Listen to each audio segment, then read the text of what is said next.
The moment Dorothy Gale's house fell from the sky, it didn't just land in Oz.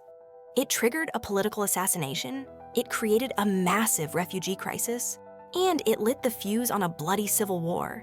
You might think this is just a fan theory, but it's a reality that is buried deep inside the original text. A reality intentionally obscured by a century of nostalgia. We have been conditioned to see Dorothy as a hero, a symbol of American innocence lost in a strange and magical world. But that is a carefully constructed lie. What if we've been wrong about her? What if she wasn't a lost little girl at all, but an unwitting archetype of a conqueror, a force of chaos disguised in a gingham dress? By the end of our investigation, you won't just see her differently. You will understand the chilling, real-world ideology that she truly represents. An ideology that didn't just build Oz, but brutally shaped the course of American history. Think of Dorothy Gale. What do you see? For almost a century, there has only been one answer. You see Judy Garland, her face filled with wide-eyed wonder. You see the blue and white gingham dress, the ruby slippers sparkling under the impossible lights of a Hollywood soundstage. You hear the opening notes of Somewhere Over the Rainbow, a song that has become a global anthem for hope and dreaming. This is the Dorothy we know. This is the Dorothy we were given. She is the innocent Kansas farm girl, a dreamer swept away from her black and white world by a terrifying tornado, only to find herself in a land of vibrant, almost violent color. Her journey is etched into our collective memory. We remember her first steps onto the yellow brick road, a path of pure, optimistic gold. We remember her gathering her now famous companions, the scarecrow who longs for a brain, the tin man who aches for a heart, and the cowardly lion who desperately seeks courage. Her quest feels so simple, so pure.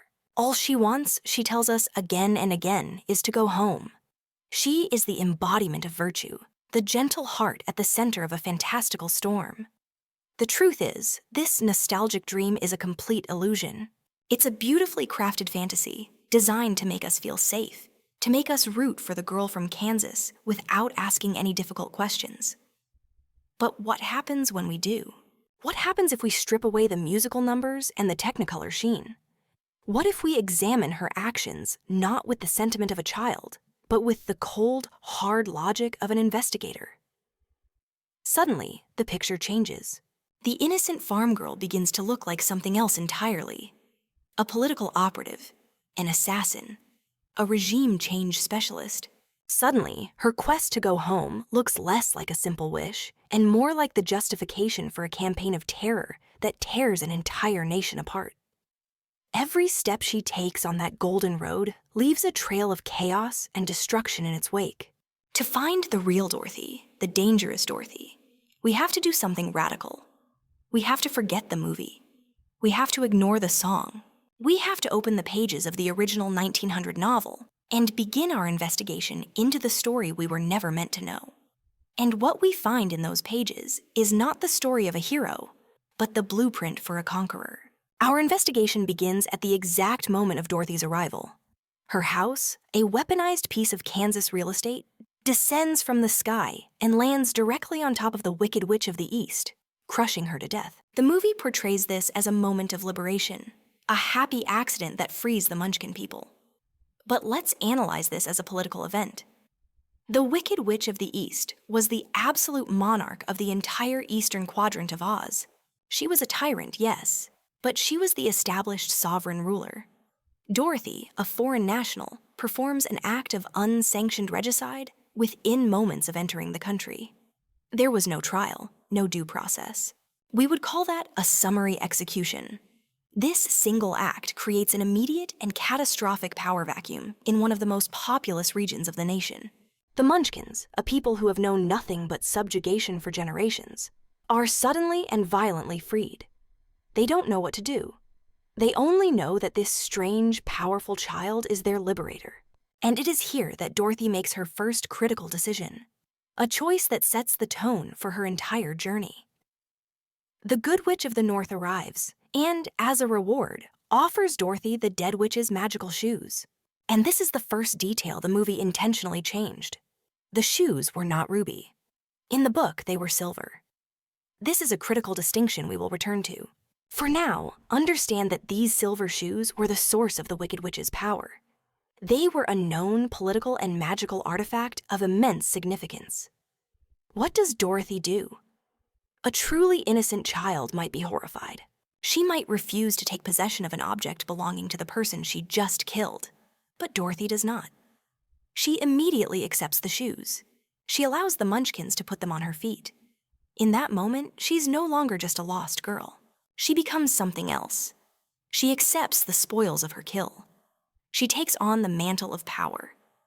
She becomes a conqueror, a new player in the complex and dangerous political landscape of Oz. She has no idea what the shoes do, only that they are powerful, and that is enough. Her journey has barely begun, and she has already toppled a government and seized its most powerful asset. And while her actions seem purely self-serving, they are secretly following a dark, real-world script written a decade before Oz was even imagined. Dorothy is advised that her only path home lies through the Emerald City, the nation's capital, where she must seek an audience with the great and powerful wizard. She sets off on the yellow brick road alone, but not for long. Soon, she encounters a scarecrow, hung on a pole, who confesses his greatest insecurity. He has no brain.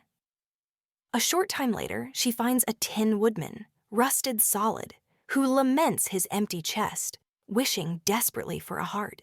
And finally, they meet a cowardly lion, who is ashamed of his inability to live up to his title as King of the Beasts. The popular interpretation sees this as the charming formation of a found family, a group of misfits finding strength in one another. But if we look at this through a strategic lens, you see something that looks a lot less like friendship and a lot more like political recruitment. Dorothy is a lone operative in a hostile foreign land. She needs protection. She needs allies. She finds 3 disenfranchised, marginalized males, each defined by a profound sense of inadequacy. And what does she offer them? She isn't promising friendship. Instead, she offers them political favors. She tells them that the wizard, the head of the central government, is so powerful that he can grant their deepest desires. She essentially tells them, "Swear your loyalty to me, protect me on my journey, and I will use my influence with the ruler of this land to get you what you want." She transforms their personal insecurities into political objectives. She isn't just making friends. She is building a private army, a retinue of loyal vassals bound to her by the promise of a political payoff. And clicking subscribe is the easiest way to join our ranks for these deep dive investigations. She becomes the charismatic leader of a personality cult. These aren't equals embarking on a shared journey. They have become her followers, her muscle, her protection detail, united under a single banner. Dorothy's quest to get to the capital. A quest that, as we are about to see, is a direct challenge to the authority of Oz itself. Does that sound like the Dorothy you remember? The journey to the Emerald City is long and perilous, a clear sign that the central government's control over its own infrastructure is weak. When Dorothy and her militia finally arrive at the gates of the capital, they aren't welcomed as pilgrims. Instead, they're treated with suspicion. The Emerald City is a fortified, authoritarian state. Citizens are forced to wear green-tinted glasses, locked onto their heads, to create the illusion of the city's grandeur. It's a state built on a lie, ruled by a reclusive and paranoid leader who no one ever sees. Now imagine you are that ruler. An unknown foreign national, who you have just learned is responsible for the death of a rival head of state, suddenly appears at your gates. She is not alone. She is accompanied by a band of armed and loyal followers, and she is demanding a personal audience. From the wizard's perspective, he doesn't see a lost child. What he sees is, at best, an act of political subversion, and at worst, the beginning of a coup. Dorothy and her party aren't seeking asylum. Their real goal is to leverage their newfound fame to make demands of the government. When the wizard finally grants them an audience, he doesn't see a little girl. He sees a threat. He sees a powerful, unpredictable new player on the board. He recognizes her power, symbolized by the silver shoes on her feet and the loyalty of the followers at her side. So what does he do? He does what all threatened leaders do. He tries to use her power for his own ends. He gives her an impossible mission, a suicide quest designed to eliminate his primary political rival, the Wicked Witch of the West. He tells Dorothy that he will only grant her request if she assassinates another regional ruler. This is now a state-sanctioned contract killing. And Dorothy, the supposedly innocent girl who just wants to go home, agrees to the terms. The mission to kill the Wicked Witch of the West is a disaster. Dorothy and her army are ambushed and systematically defeated. The witch's forces, a terrifying combination of natural predators and enslaved subjects, overwhelm them. The Scarecrow is dismantled, the Tin Man is broken apart, and Dorothy and the lion are taken prisoner. The witch, however, cannot kill Dorothy. She is protected by the magic of the Good Witch's kiss. But the witch sees the immense power of the silver shoes and becomes obsessed with possessing them. She knows she cannot take them by force, so she resorts to trickery. She places an invisible bar on the floor, causing Dorothy to trip and one of the precious shoes to fall off. The witch snatches it immediately, claiming it as her own. This is where the story pivots. The movie portrays what happens next as a moment of panicked, righteous anger. Dorothy, seeing her shoe stolen, grabs a nearby bucket of water and throws it on the witch in a fit of rage. But the book tells a slightly and crucially different story. Dorothy's primary emotion isn't just anger, it's the cold realization that she has been tricked. She sees the witch triumphantly holding her stolen property. The text says she grew very angry and picked up the bucket of water and dashed it over the witch. This was more than just a tantrum. Instead, it was a calculated act of retaliation. And it works. The witch, whose one great vulnerability is water, begins to melt away into a puddle of brown goo. This was no accident. This was an assassination. And the results are immediate. The Winkies, the people enslaved by the witch, are freed. They hail Dorothy as their new savior, just as the Munchkins did. She has now, through direct action, toppled the governments of 2 of the 4 great quadrants of Oz. She loots the witch's castle, retrieves the powerful golden cap which controls a legion of flying monkeys, and reassembles her private army. She is no longer just a powerful visitor. She is now the single greatest military and political force in the entire nation of Oz. But this isn't just a random series of violent acts. It is a pattern. And to understand that pattern, we have to pull back from the story and look at the world that created it. Dorothy's actions in the book are, without question, the actions of a political revolutionary.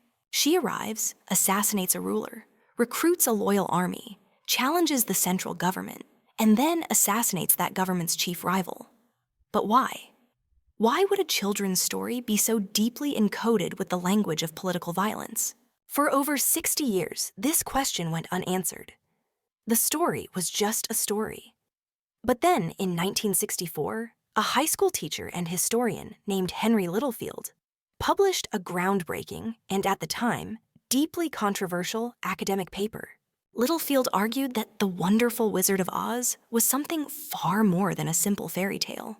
He claimed it was a deliberate and complex political allegory, a scathing satire of the turbulent American political landscape of the 1890s, specifically the rise of the Populist movement. Suddenly, the strange world of Oz snapped into focus. This world wasn't just a fantasy land. It was a map of Gilded Age America.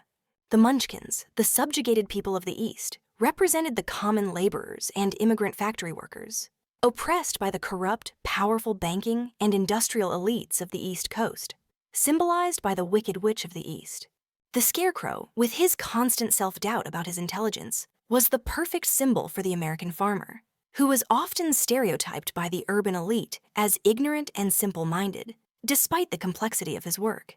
The Tin Woodman, once a man of flesh and blood who was systematically dehumanized and replaced by metal parts until he was nothing more than a machine, was a heartbreakingly direct metaphor for the American industrial worker, stripped of his humanity, and autonomy by the brutal, repetitive, and often dangerous machinery of the factory. And Dorothy? Dorothy, the simple, honest, and naive girl from the heart of populist country in Kansas, was the embodiment of the American everyman, the very soul of the populist movement. Swept up into a national political crisis she barely understood, Littlefield's theory brilliantly decoded the characters. But the key that unlocked the entire allegory was that one crucial detail that the 1939 film erased: the silver shoes. To understand their significance, we have to understand the single biggest political debate of the 1890s. It was a fight over money itself. The established powers, the bankers and industrialists of the East, wanted to keep America on the gold standard. This made money scarce and valuable, which was good for creditors. But for the farmers and laborers of the West and South, the debtors, the gold standard was a disaster. It led to deflation, driving down crop prices and making it impossible to pay off their loans. Their solution was radical. They demanded the free silver movement, which would add silver to the monetary base, increase the money supply, and create inflation, making it easier for them to survive. This economic debate was the defining political battle of the era, and it is encoded directly into the fabric of Oz. The yellow brick road? It is the gold standard, a treacherous path that seems promising, but ultimately leads to a fraudulent city run by a liar. And the silver shoes? They are the magical solution of the populist movement. Dorothy, the symbol of the American people, walks the path of gold, protected and empowered by the magic of silver. Her entire journey is a symbolic march on Washington, D.C. The man who best articulated this populist vision was a charismatic politician named William Jennings Bryan. He was famous for his booming voice and passionate speeches, but often derided by his opponents as being all roar and no bite. A lion in rhetoric, but a coward in action. The cowardly lion. The parallels were too perfect to be a coincidence. The 1939 film changed the shoes to ruby for one simple reason: to show off the stunning new technology of Technicolor. It was a purely aesthetic choice.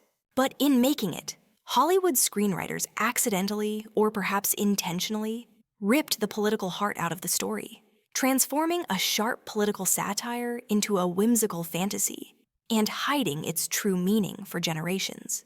This economic code is a stunning revelation. But it only explains the what. It doesn't explain the why. To understand the motive, the almost shocking brutality hidden in the allegory, we have to dig deeper.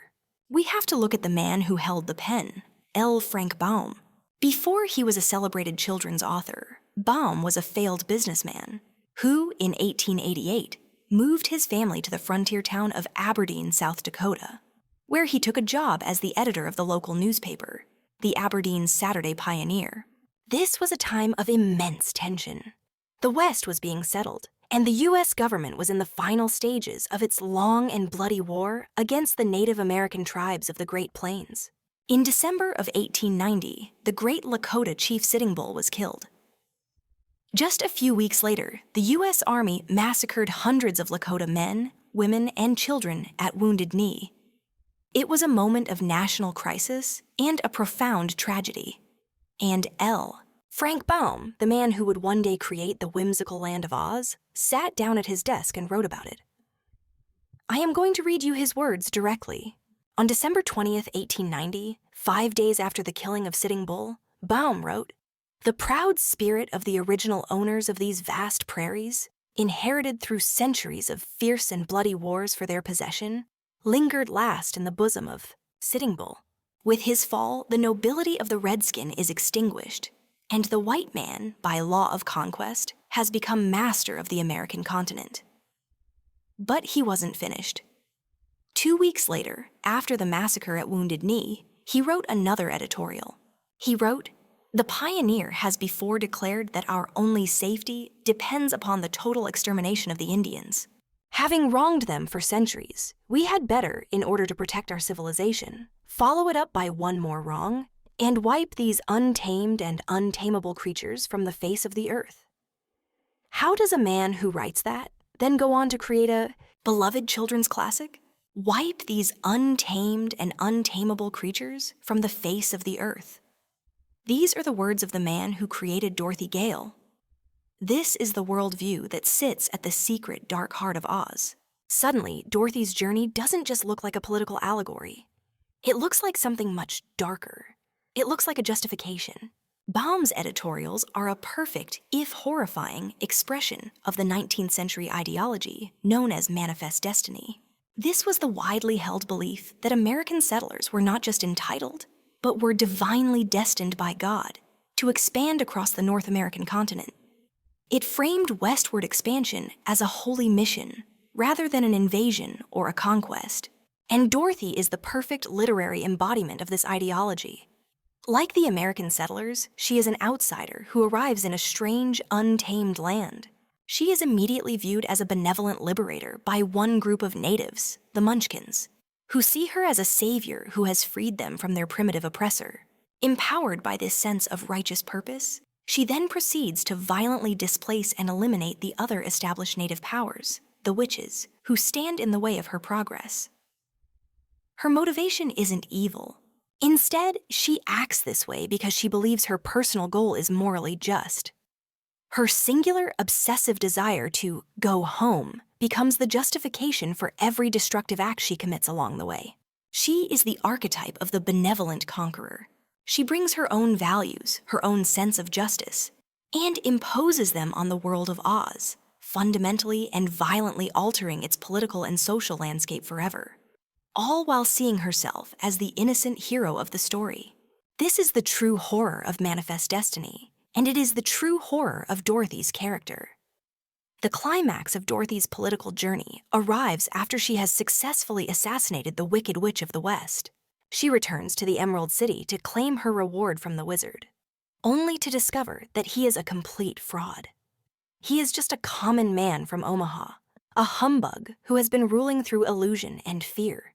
In a moment of panic, he exposes himself, and the central government of Oz collapses into chaos. Here, Dorothy has a choice. She holds all the cards. She has the loyalty of the people, control of the most powerful magical artifacts in the land, and the allegiance of a small but effective army. What will she do to fix the nation she has broken?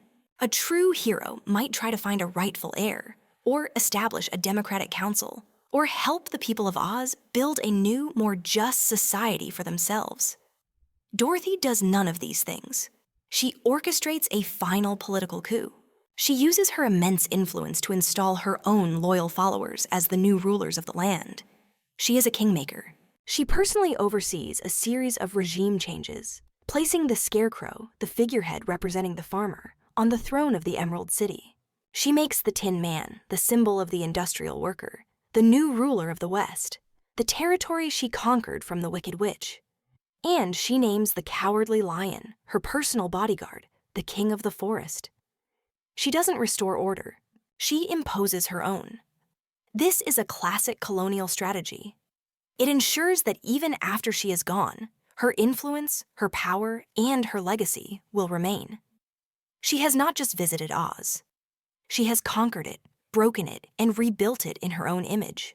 So is Dorothy Gale a villain? The answer is more complex and, frankly, far more chilling than a simple yes. Her villainy is different from the Wicked Witch's. She is not motivated by cruelty or a lust for power. She doesn't see herself as evil, and that is precisely what makes her so dangerous. Dorothy is the perfect, innocent, and highly effective tool of a destructive and expansionist ideology. She is the smiling face of colonialism. She is the good person who is absolutely convinced of her own virtue, who believes her cause is just, and who is therefore able to justify any action, no matter how violent, as a necessary step toward achieving her righteous goal. Her desire to go home functions as her own personal manifest destiny. It is the moral shield she holds up to protect herself from the terrifying consequences of her actions. The dead witches, the collapsed governments, the destabilized nation, none of it matters as much as her own personal objective. She is perhaps the most realistic and insidious kind of villain there is, the unintentional one. She is a character who commits monstrous acts without ever seeing herself as a monster. She is a walking, talking embodiment of the very worldview articulated by her creator, L. Frank Baum. The belief that a civilized people, by the simple law of conquest, have the right to become masters of a continent and to wipe away anyone or anything that stands in their path. The Wizard of Oz was never the story of a hero who triumphs over evil. It's actually the story of how evil can triumph while disguised as innocence. And its most profound villain turns out to be a little girl from Kansas in a pair of silver shoes, not a wicked witch with green skin.